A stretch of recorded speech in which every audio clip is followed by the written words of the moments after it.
Fazbear's Pizza, a magical place for kids and grown-ups alike, where fantasy and fun come to life.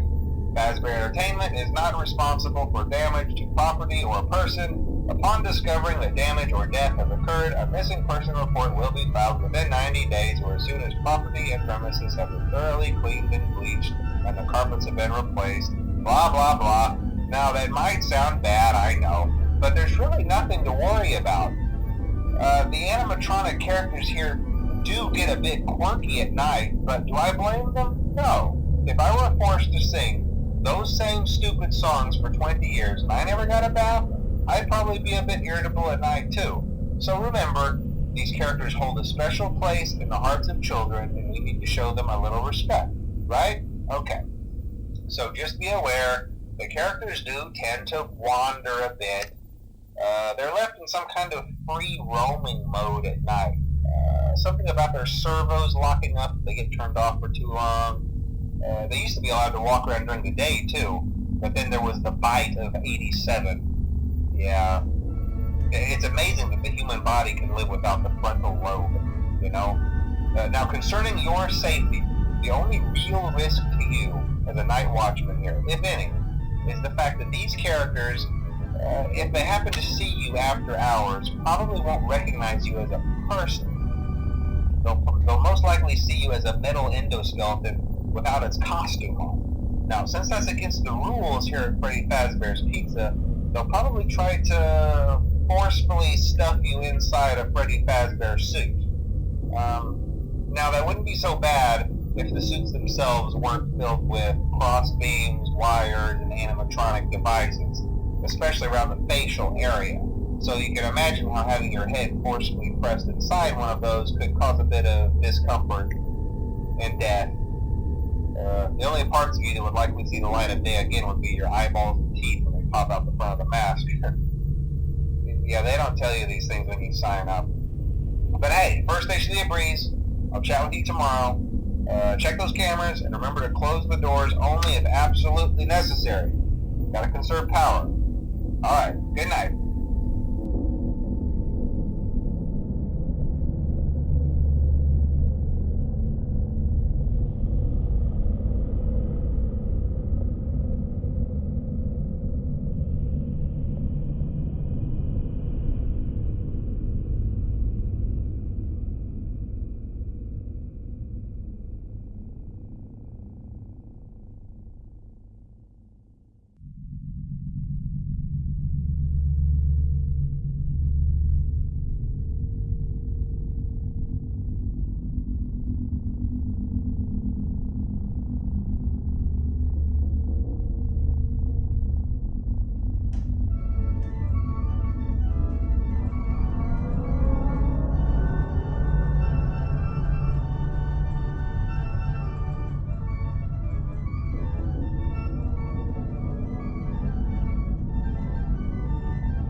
listen, you made it to day 2.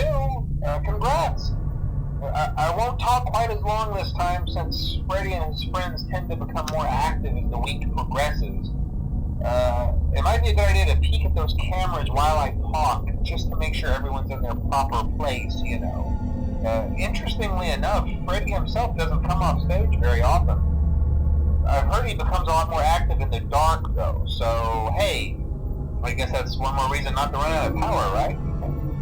I also want to emphasize the importance of using your door lights. There are blind spots in your camera views, and those blind spots happen to be right outside your doors.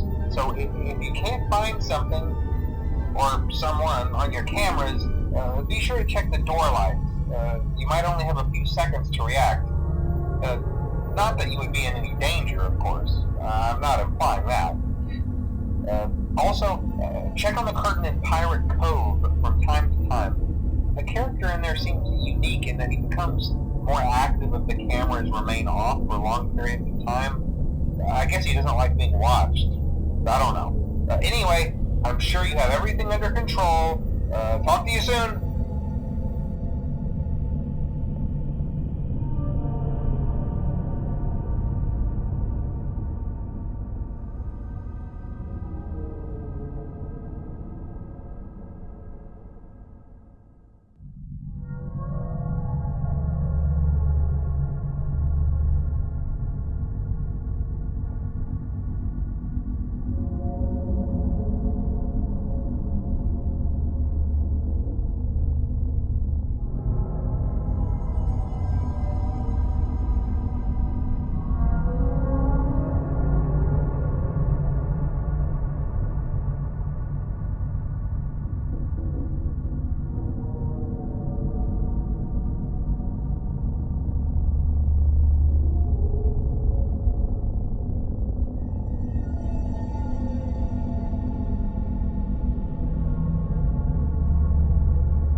Orbital